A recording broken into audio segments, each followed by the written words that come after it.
Voilà, bonjour la communauté, c'est Ibrahim, cofondateur de Modern Geek.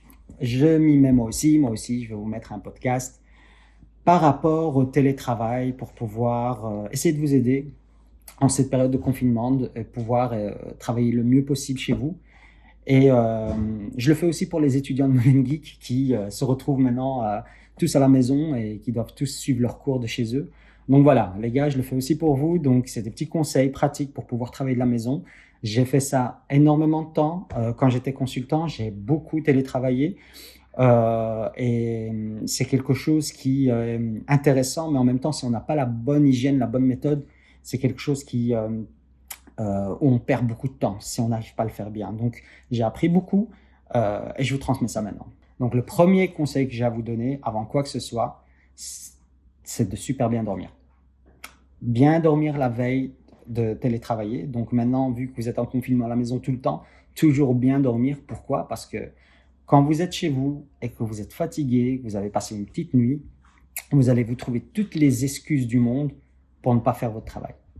Et donc là, c'est super important que vous puissiez être super focus, même de chez vous. Et donc, premier conseil que je vous donne, c'est vraiment ne pas être fatigué le lendemain. Donc, essayez de dormir tôt, de bien dormir et de faire en sorte d'être en forme pour télétravailler de chez vous, pour faire du home working. La deuxième chose, c'est de se lever tôt. Pourquoi? Pour vous préparer. Ça veut dire quoi vous préparer? C'est se lever tôt pour vous doucher, pour prendre un bon petit déjeuner et surtout pour vous habiller.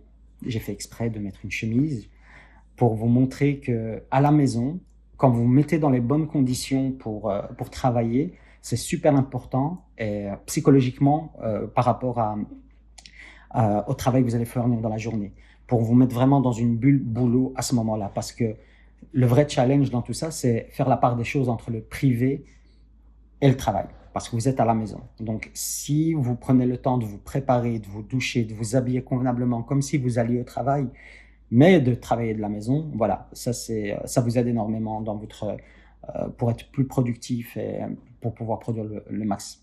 Troisièmement, l'idéal, ce serait d'avoir un endroit dédié au travail. Donc, ça peut être la salle à manger, votre chambre ou une autre pièce, mais ça doit être dédié au travail. Pourquoi? À chaque fois que vous allez aller travailler, vous allez à cet endroit-là. C'est super important.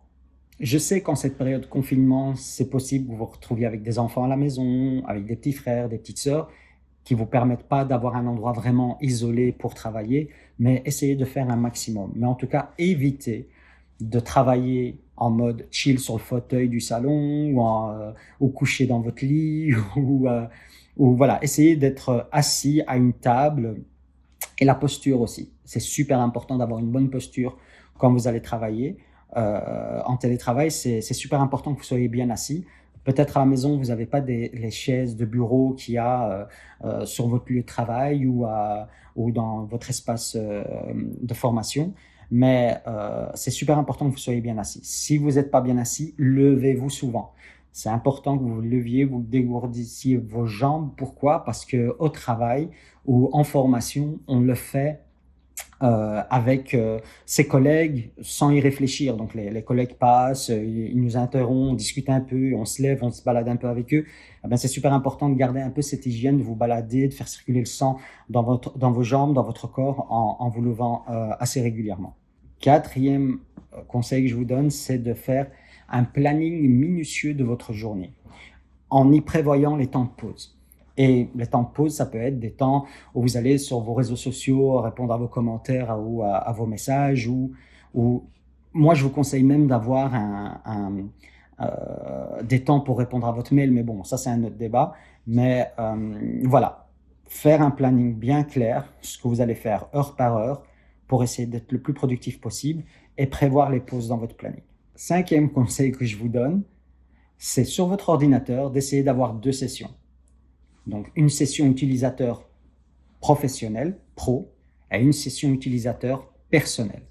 La session utilisateur professionnel, vous allez l'utiliser que pour travailler. L'autre, c'est vos réseaux sociaux, c'est vos chats, c'est tout ce qui est privé. Et ça vous permet vraiment d'économiser du temps et ça vous permet de rester focus et ça vous permet d'avancer beaucoup plus vite. Le 6e conseil que je pourrais vous donner, c'est vraiment prendre le temps de manger à midi.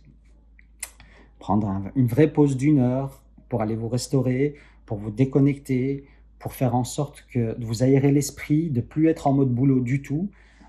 Ou sinon, on tombe très vite dans le piège de manger devant son ordinateur, de ne pas vous déconnecter, et ça, c'est pas super productif pour le reste de la journée. Donc, je vous conseille vraiment de vous déconnecter cette partie-là de la journée, même faire en sorte de regarder une série ou vos réseaux sociaux, mais faire en sorte que vous ne soyez pas boulot entre midi et 13. Le septième conseil que j'ai à vous donner, c'est de prévoir des liens de sociabilisation avec vos collègues. Donc, ça veut dire quoi? Ça veut dire vraiment faire en sorte de continuer à moi, ce que je faisais, au fait, c'est qu'on avait un lien Hangout. On se connectait dessus après la pause du midi, enfin, juste à la pause du midi. Et on est là, vraiment, ça, c'était la pause café. Au fait, en gros, c'est la pause café où on discute, on chill avec ses collègues, on garde un lien social et on fait en sorte vraiment de continuer à échanger au niveau pro et perso pour garder ce lien entre collègues et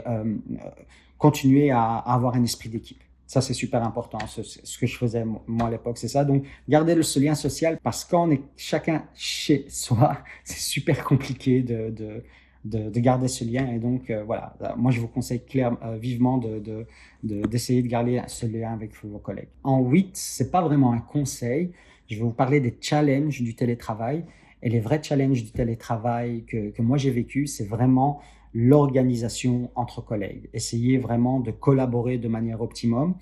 Et pour ça, il faut être à l'écoute de ses collègues parce que certains sont à l'aise avec le home working, d'autres sont moins à l'aise avec ça. Et il faut aussi choisir, établir des bonnes règles, choisir les bons outils de partage documents, les bons outils pour suivre les projets. Et une règle claire dans le télétravail, c'est l'écrit. On écrit énormément pour faire un suivi clair des projets et du travail. L'oral est très, très peu utilisé en télétravail. Donc, l'écrit. Voilà, je ne sais pas rien dire de plus. Donc voilà, ça c'était un peu mes petits conseils pour pouvoir télétravailler de chez vous, pouvoir faire du home working. J'espère que ces conseils-là vont vous servir et ça va vous permettre vraiment de développer et de ne pas vous arrêter en cette période de confinement et de continuer à développer vos compétences, votre business ou vos projets. Et je vous souhaite plein de réussite en cette période spéciale et je suis sûr que vous allez pouvoir y arriver. Donc, bonne chance à vous et à très vite.